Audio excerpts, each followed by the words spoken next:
Let's try and unpack several of the layers around this controversy over IC814. Joining me on this broadcast, I want to welcome Anil Sharma. He was the chief of the cabin crew of Indian Airlines flight IC814. Mr. Sharma, thank you for taking out time to join us. Kanchan Gupta is with us. He was in the Prime Minister's office as officer on special duty to Atal Bihari Vajpayee, member also of the National Security Advisory Board, worked very closely with the then National Security Advisor, Rajesh Mishra, when the hijacking happened. Hindol Sen Gupta joins us, historian, author, analyst. With us also is Ravira Bhardwaj, who's an actress. In a while from now, I'll be joined by AS Dullat, who was the chief of the research and analysis wing at that time. I want to go across to Kanchan Gupta first. You had a ringside view to what was happening during the Kandahar hijacking. Why is it that you are particularly outraged? You know, part of the anger that we're seeing in the right wing is because of the fact that the hijackers used Hindu code names. Now, this is something the government has confirmed. You know, it's on the MEA website. The MHA has given a response. It says so over there as well, that these were the code names that these hijackers used. So why, Kanchanda, are you so angry and upset with IC814? Explain why you're particularly outraged at the moment.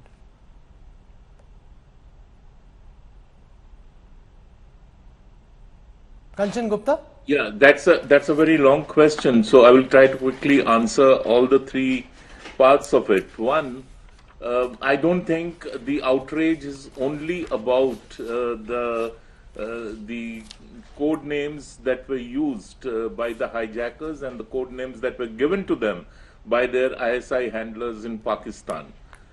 Two, we have to look at the IC814 hijacking not in isolation, but as an event that has a foreground to it and a background to it.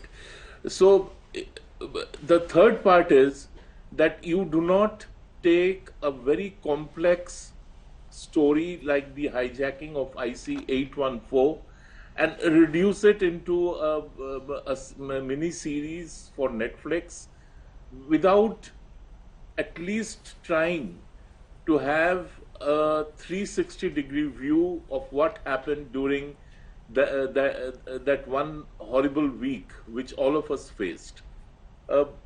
Rahul, it's very easy to look back and say, oh, the government failed, the government looked weak, the government was confused, and whatever you wish to say. And that is the sort of suggestion which is reflected in the series. No, but that's not far from reality. The fact is that the aircraft was more than 30 minutes at the Amritsar airport. We did nothing about it. There were failures at multiple layers, including tip-offs from the research and analysis wing. Rahul, but these are facts. I can either answer your question or I can listen to you. Okay, go on. It's very easy to sit here today and say that the government did nothing. The plane landed in Amritsar. The NSG could not be reached there on time for whatever reason. I will not go into it. And what were your options? I mean, there was one suggestion that we place a fuel tank on the runway in front of the plane so that the pilot cannot take off. Now, if you had done that, and I'm pretty sure of it, and so that was also the assessment of the security bosses present in the emergency control room, that if you try to place a fuel tanker in front of the aircraft, the hijackers who had nothing to lose and their handlers had nothing to lose, they would have told the pilot to take off nonetheless, and you would have had a huge explosion in which all the Indians and the foreigners traveling in that plane would have died. Now, is that the suggestion? Is that what we should have tried to do? No, but what's your specific problem with the series IC814? Now, why there was a failure, whether the government did enough, not enough, that's a matter of historical debate. But what's your specific, you're saying that the Hindu names, which was the initial problem, the Hindu names of these five characters, that's not the problem. Two of them have Hindu names. The media decided on its own that the Hindu names were the only problem. The Hindu names were a problem insofar as the makers of the serial, they should have explicitly pointed out that these are code names. They never did that. They never pointed out the no, but no serious person is going to think that the name is Bhola and Shankar. Sir, but no serious person is going to think that the names are Bhola and Shankar. They're taking them to Kandahar. You would be surprised. You would be surprised. I mean, after all, you took the what do you call it? I mean, the kaleba or the moli which Hindus wear after a puja. They took the moli on Kasab's hand to take it as some evidence. An entire book was published, and Digvijay Singh of the Congress went and released it, that Mumbai was an RSS sajish. So we live in a country where people are very easily persuaded by things like this. Now somebody who was 5 years old 25 years ago has no recollection of what happened during that 1 week, and probably had never heard of IC814 till this serial happened. And when this serial happens, all that 30-year-old man sees is that these people had Hindu names. No, but that's not the only thing he sees, because it's a very long series and the names are used in just a couple of places. The fact also is it not also a fact that part of the reason some people are outraged is because this happened on the watch of a BJP government, that this government thinks of itself as being very strong on national security. This massive security failure happened on the watch of the Vajpayee government, and that doesn't sit well with some of the dramatis persona who are in important positions of power today. Well, you show the National Security Advisor as a bumbling fool and the hijackers as a smart set. You show your intel agencies in a very poor light. Now, Rahul, if you want to go pull down your country's government, your country's establishment, you are welcome to do so. But you know, there is a price which you pay for this.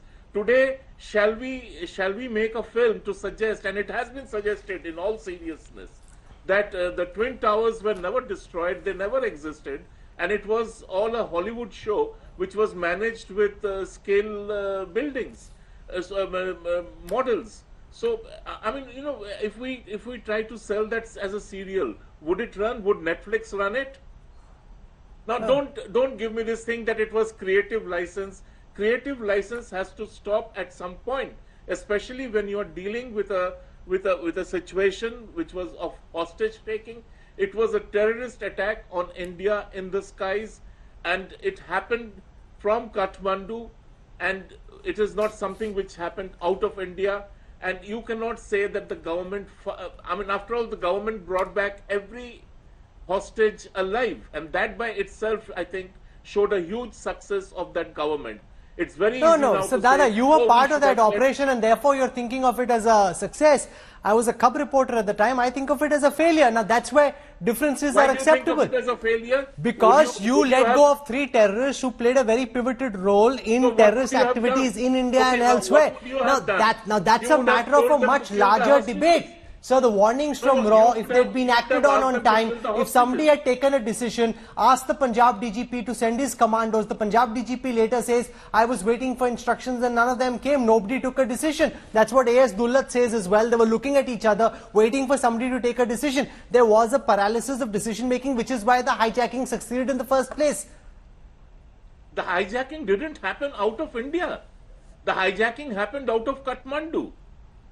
I mean, you know, this is how the retelling of a story happens. This is how restructuring happens of history. Now, you know, the whole story of IC814 has been reduced to the script of this serial. That this is what happened. No, sorry, this is not what happened. And we can go on talking about it, and we can talk about it till the cows come home. But to suggest that the government failed because it brought back every citizen on that plane alive back home, and to say that it would have been a success if we would have dared the terrorists to do whatever you wish, you think they would have let go of these people? They killed one man, they would have killed every passenger by passenger by passenger. Okay, that's coming from Kanchan Gupta, who, as I said, was at that time working very closely with Prime Minister Atal Bihari Vajpayee, was also part of the National Security Advisory Board working with the then NSA Brajesh Mishra. So he has a ringside view. Naturally, he thinks it wasn't a failure. I want to go across to Amarjeet Singh Dullat, and I want to tell our viewers that he was head of the research and analysis wing at the time of the Kandahar hijacking, was a member of the crisis management group during the 814 hijack. Mr. Dullat, welcome. You know, we're just hearing from the likes of Kanchan Gupta who say that no, given the fact that this plane had already been hijacked in Kathmandu, which was outside India's jurisdiction, this was the best that could have been done, given that we had a very tough hand to play with. Now, you've had an opportunity to look at this controversy. What do you make of this Netflix series IC814, the manner in which events are depicted, and whether or not you think this outrage is justified, Mr. Dullat? No, the thing is that I haven't seen the whole thing. I've seen bits and pieces, so I don't want to get into that. The point here is that, yeah, it was a very, very tough hand to play.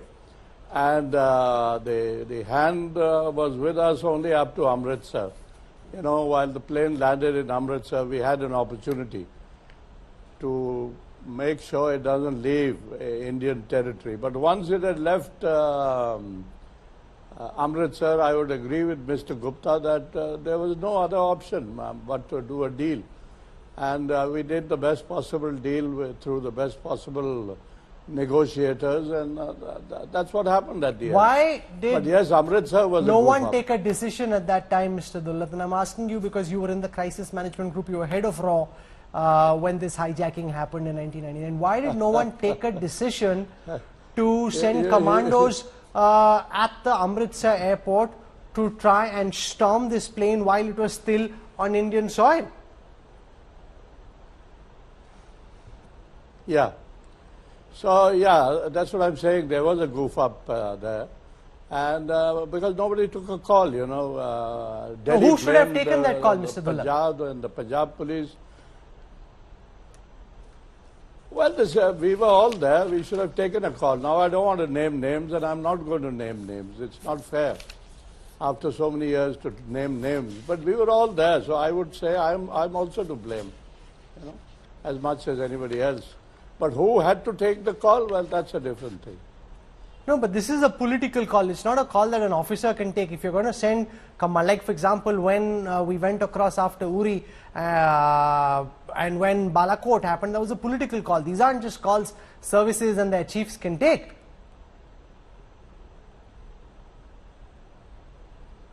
Yeah. But the crisis management group doesn't have politicians, let me tell you that. Now, if it is changed now, I don't know. But in 1999, the crisis management group did not consist of any politician. There was no politician there. No, but you're answerable not just... came and went. Sir, as former head of research and analysis wing, you're also answerable to all those youngsters who are watching this series at this moment and wondering how could our government and how could the officials have been so inept to let this hijacking happen? I mean, the RAW station in Kathmandu is giving constant information from all the research, even including what's shown in IC814, the Kandahar hijack, is giving updates. No, that's all rubbish. No, that's all rubbish. Now, how is it rubbish? There were updates that were coming in. It is also a fact that one officer from the research and analysis wing was on that plane. Must have been coming to you or somebody else. It was not coming to us there. Or nor was it coming to the RNAW. I can vouch for that. You are saying that the Kathmandu station of RAW, which is one of the big stations that RAW has, gave no information at all, because that's not what a lot of research is, and that's also not what's in this series. Well, you can see what you like and you can believe what you like, but I'm telling you, as head of the organization, there was no such information. It's also a fact that one RAW officer was on this plane, sir. Yeah, that of course is a fact. I'm not denying that fact. But that's got nothing to do with information coming in.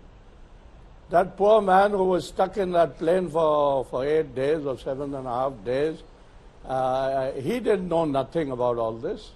It just happened. It's just a bad coincidence that he was stuck in his flight. No, but it also shows how clueless the agency that you headed at that time was, that such a major conspiracy was being hatched and they had no idea about it, Mr. Dullat. It doesn't paint the raw in very good eyes in the view of those who are watching and tuning into this controversy now. Yeah, you're right. Whenever anything goes wrong, it's always an intelligence failure. So, yeah, it was an intelligence failure, you could say. But where was the intelligence failure? How do you foresee a hijack? There have been so many hijacks all over the world. Where have they been nipped in the bud or whatever it is, or stopped? When a hijack happens, it happens. And this was not the first hijack which happened in India. No, but the point that I'm making is if such a major conspiracy is afoot right under our noses in Kathmandu, surely the RAW, which has a massive presence there, is expected to have a good sense of what's happening under their noses. That's what you believe, that it was happening in Kathmandu. It may have been happening in Mumbai, you know. It may have been happening in Delhi. It may have been happening anywhere.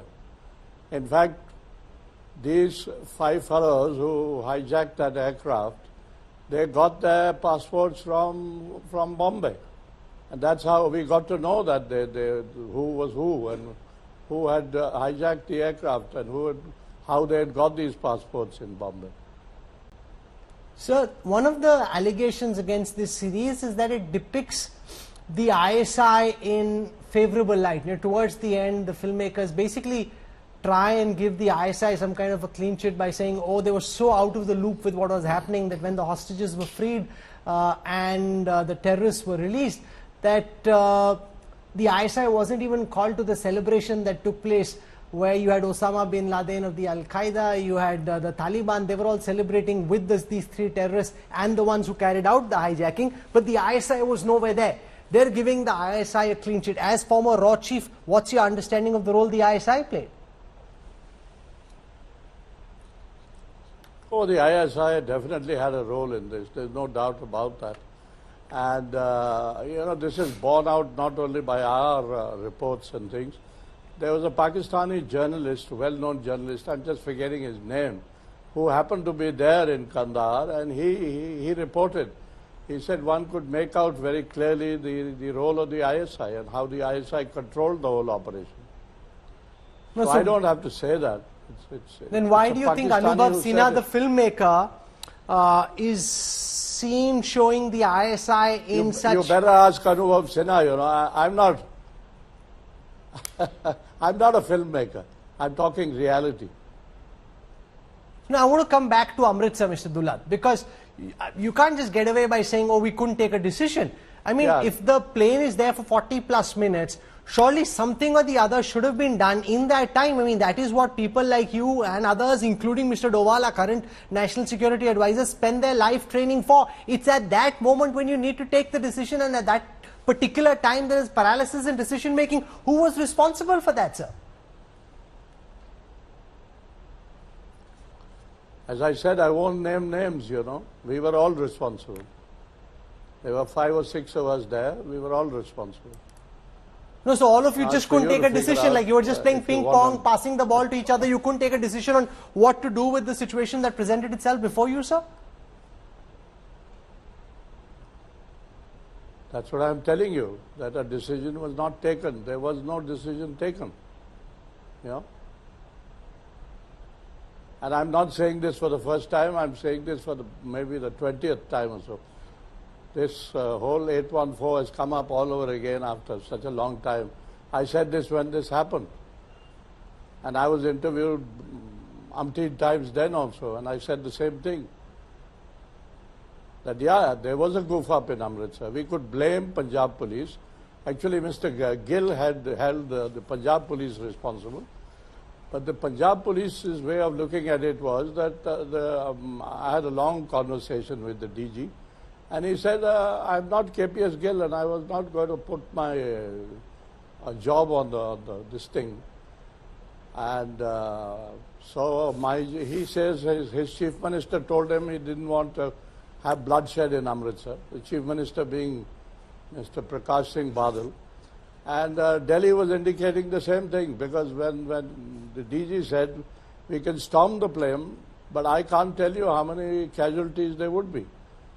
At the name of casualties and at the name of bloodshed, nobody wanted to take a call on that. That's the reality. In hindsight, do you think that was a bad decision? Do you think we should have just gone in and stormed the plane?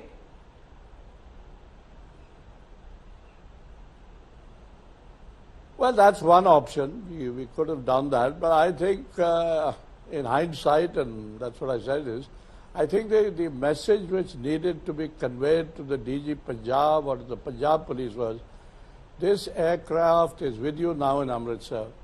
Just make sure it doesn't leave Amritsar. Instead of talking about bloodshed and least amount of bloodshed or most amount of bloodshed, then the ball would have squarely been in the Punjab police court. As it so happened, I wouldn't blame the Punjab police, no. Okay, Because as I say, the DG was not willing to take... He also is quoted as saying, I was waiting for Delhi to give me a clear instruction, I got none. And my chief minister told me that there should be no bloodshed, let it pass if it has to pass. And he says, if I got a clear instruction from Delhi, I would have done what needed to be done. That's right. I agree with him. I don't disagree. But what he would have done, I don't know.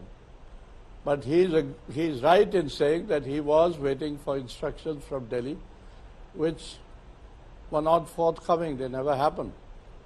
Okay, I leave it there, Mr. Dullat. Thank you for joining us. I really appreciate you taking out time. You're an important player in what happened at that time. You've shared with us what you could. Thank you for that. Hindol Sen Gupta.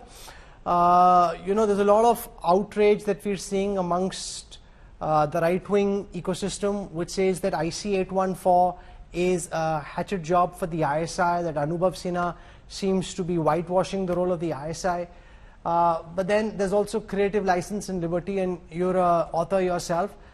Anubhav, and we saw from the press conference that they did, they said, this is the way we see things. This is the film that we wanted to make, the series we wanted to make. If somebody else wants to make something else, tomorrow Hindol can get up and make his own version of IC814.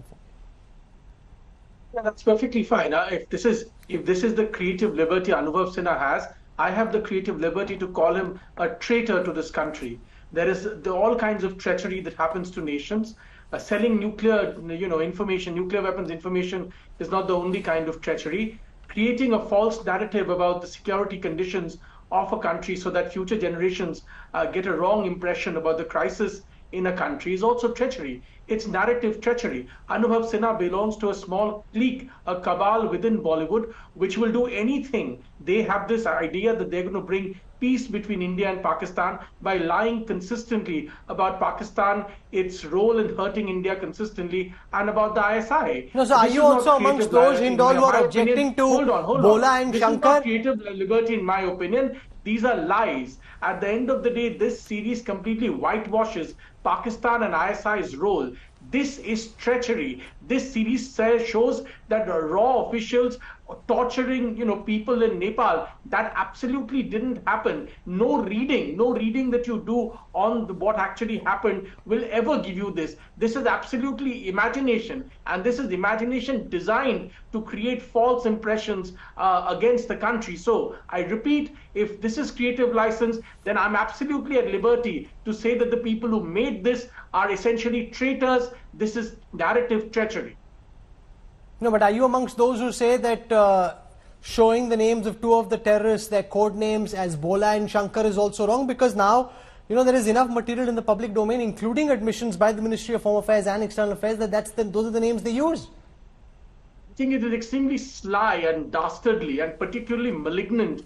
It is true that these were the call names that were used, aliases that were used by these people. But to not mention anywhere in an entire series what their real names were actually is basically a particular kind of malignant propaganda. It bases on the fact that a whole new generation is coming up in India and other parts of the world, which are only on-screen generations. They will learn their history to things like this. And if you lie like this in series like this on popular platforms like Netflix, this is the history that they will learn about their country. And 10 years down the line, 20 years down the line, Rahul, if your children turn around and say it is Bhola and Shankar who hijacked the plane, you shouldn't be surprised. You should lay it at the door of Anubhav Sinha. This is the problem. And we should all be cognizant of what is happening. This is not a mistake. This is not a creative license, according to me. This is all done deliberately, and this is malicious intent. Anil Sharma, who is the chief of the cabin crew of IC814, is listening in. I can only imagine what you would have gone through because you were there, you lived through those days. Now, you've seen the series, you're seeing this controversy. How much of what is shown in the series is actually what happened, and how much of it seems to be some kind of narrative building exercise? Good evening, Rahul. Yes, I have watched the series with some dismay, and also I'm still a little bewildered.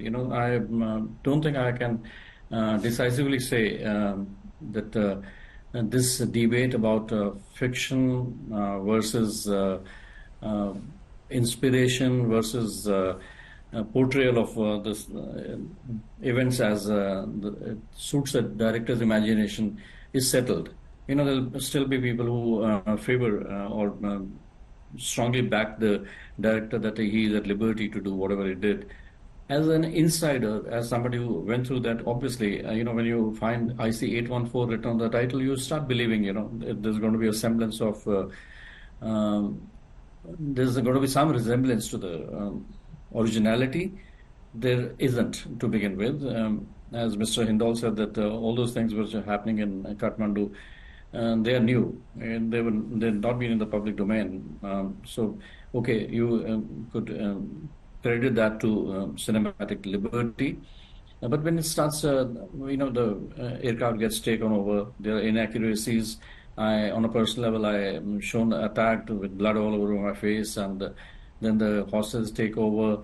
Then there's a very strange disinclination on the part of the directors to spend even 30 seconds or thereabouts to introduce the rest of the crew. Which they've done in the case of the cockpit crew, all right.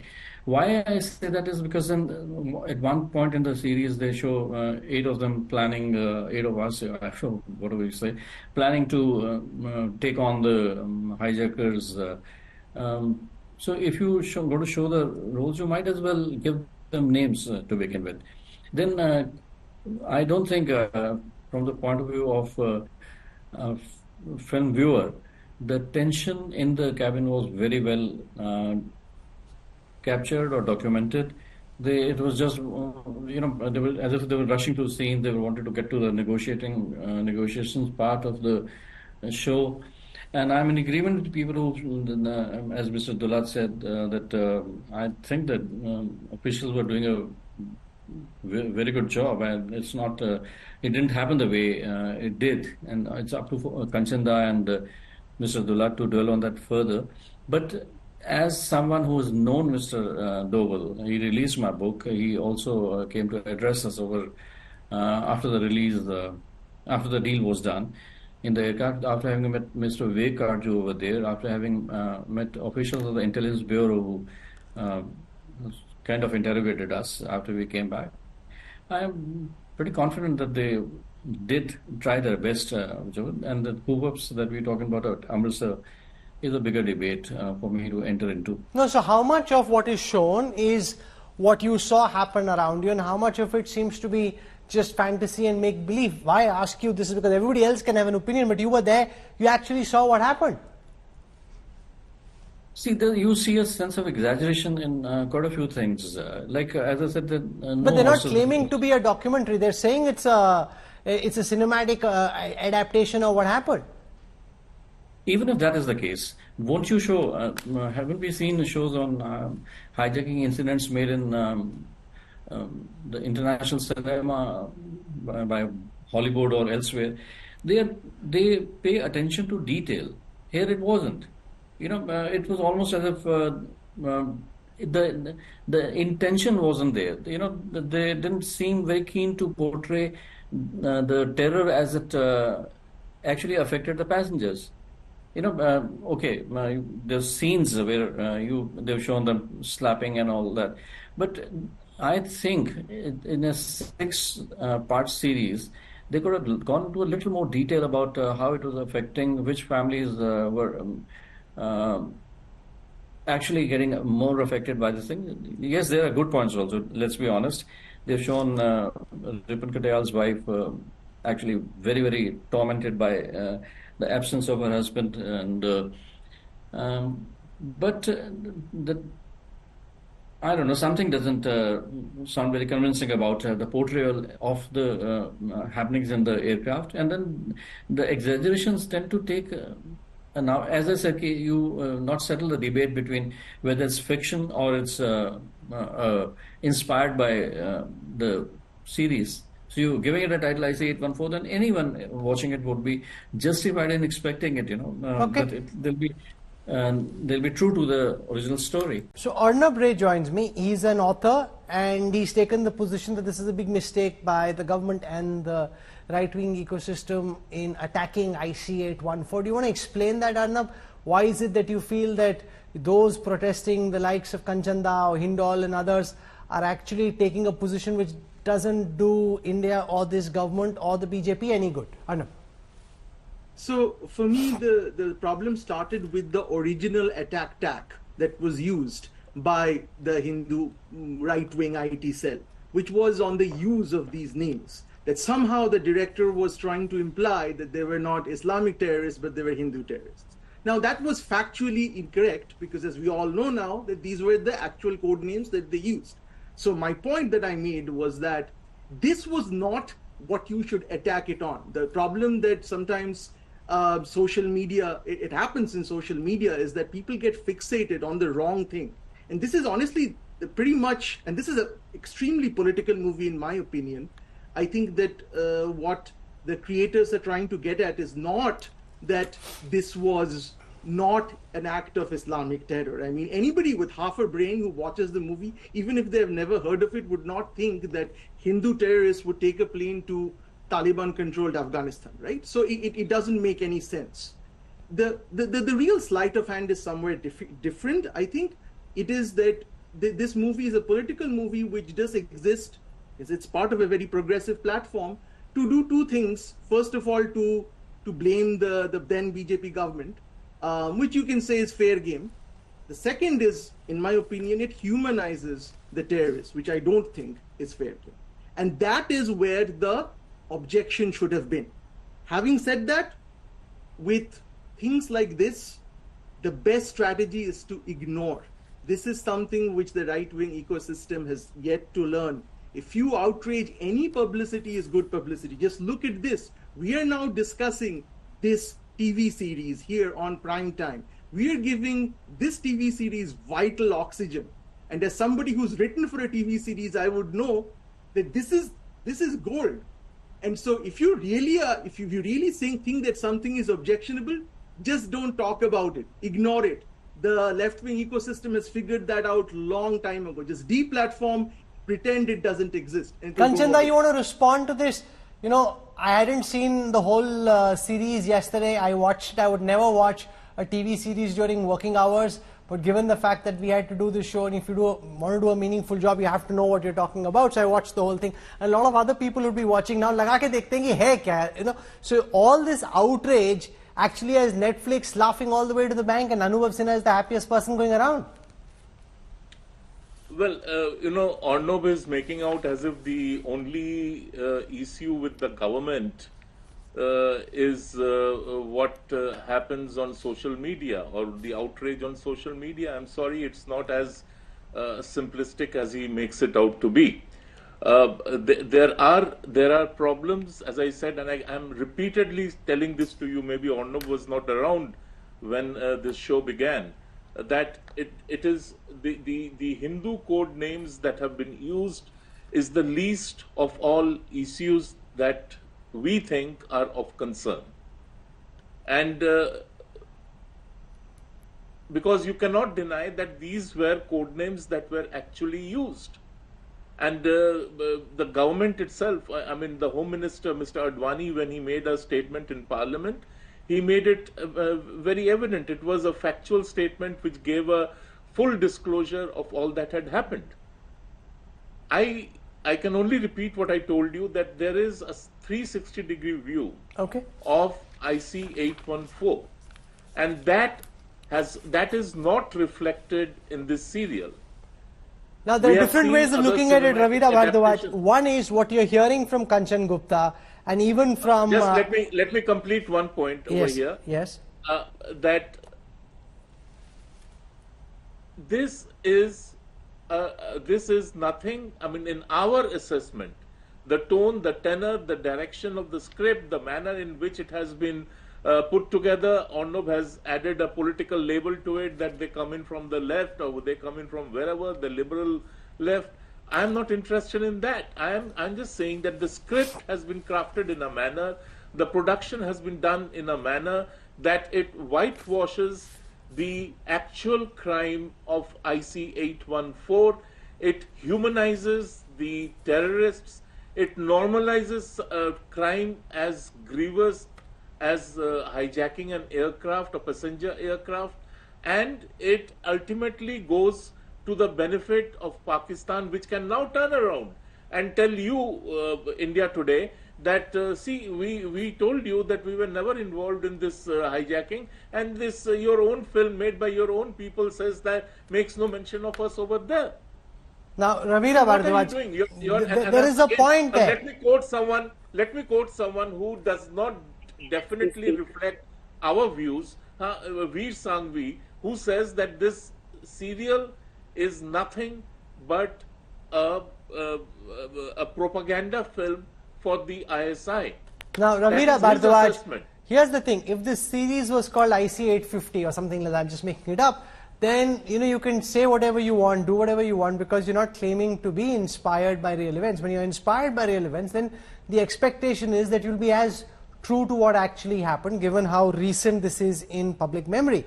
And yet, as I watch this, especially towards the end, even I'm left wondering, why is this filmmaker so sympathetic towards the ISI? He says the ISI was so out of the loop in terms of what was happening, that when the Al-Qaeda and the Taliban are celebrating, ISI officers weren't even invited to that celebration. I mean, that's as much of a washing of the ISI sins as is possible, given the fact, the reality, that we know that ISI officers had a very important role to play in the masterminding of the operation, its execution, and the manner in which it was carried out. So, first of all, I would like to say our agenda was like why Bhola and Shankar was used in the film. And we are talking about, quoting all of you, creative liberty, creative leverage. This actually happened. As you said, that this is based on the actual incident. And me as a young audience, when I was like probably just born when this incident took place, and me watching the show, I realized something like this can also happen. This made me more aware that terrorists don't come with Muslim names always, but also in the series they are shown practicing namaz and how brutally they kill the passengers out there. And I think that rage comes out of all those trolls, those self-claiming nationalists, can be bots writing on Twitter or something. X. And as a Hindu, as a Brahmin, I didn't have a problem that those names were used, because it actually gave me an information and made me careful. God forbid something like this ever happens again. I know that this can happen. I'll be more aware.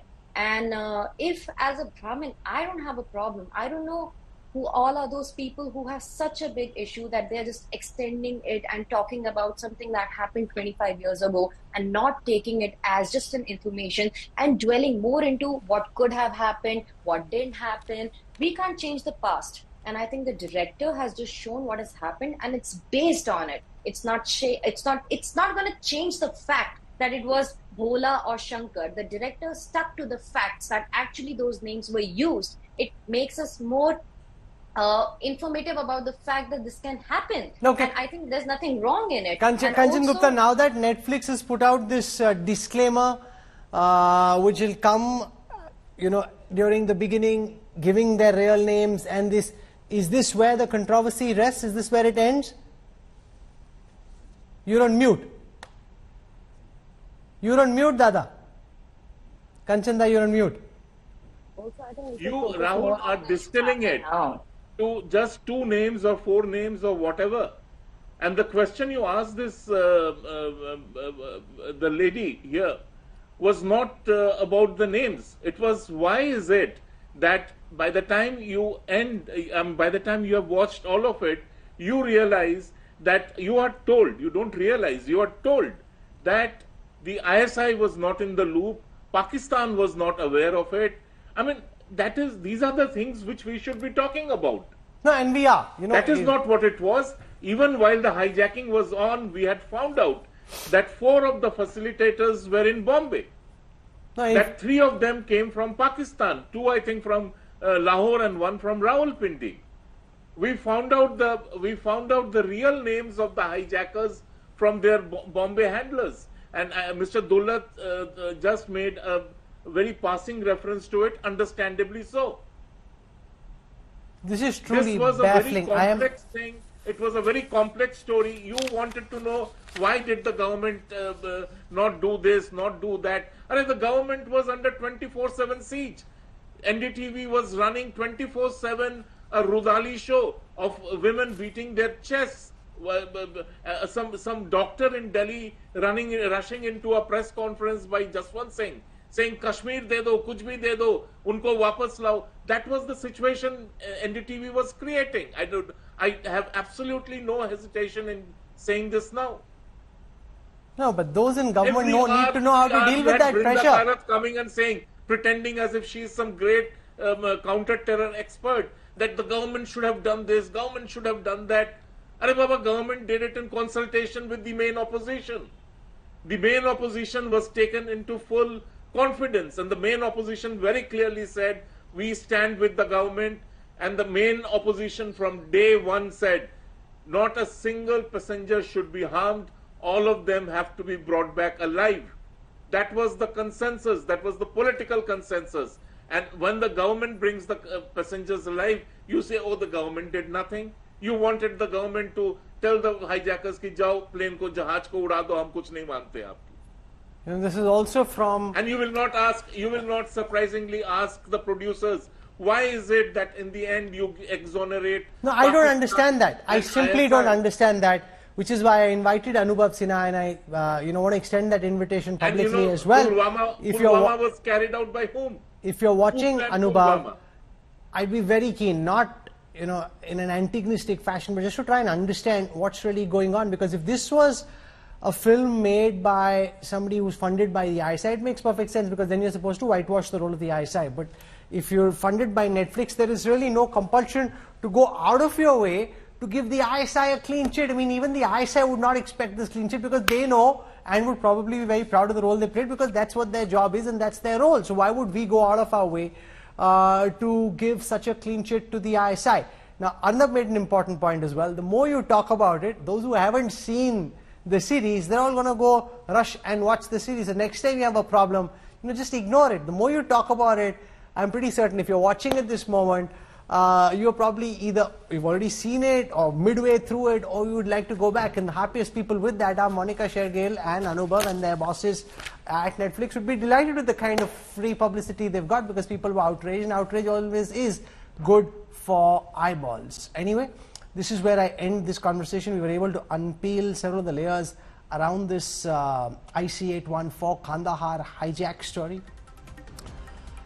There is no one yes or no answer. I mean, there are lots of questions about the manner in which the series is being made, the intent, the idea. It's also a fact that at that time our intelligence agencies and the officers involved just goofed up. I mean, those who are so close to it because they were in the midst of it obviously won't accept the fact that there was a royal mess up, but the fact that they couldn't take decisions, the fact that they couldn't give clear instructions, the fact that they couldn't keep the plane in Amritsar, the fact that the hijacking happened in the first place, despite us having such a massive station in Kathmandu, happened right under our nose. Those are real challenges that confront the Indian state. Most important is to learn the lessons so that something like this never happens again. That's it.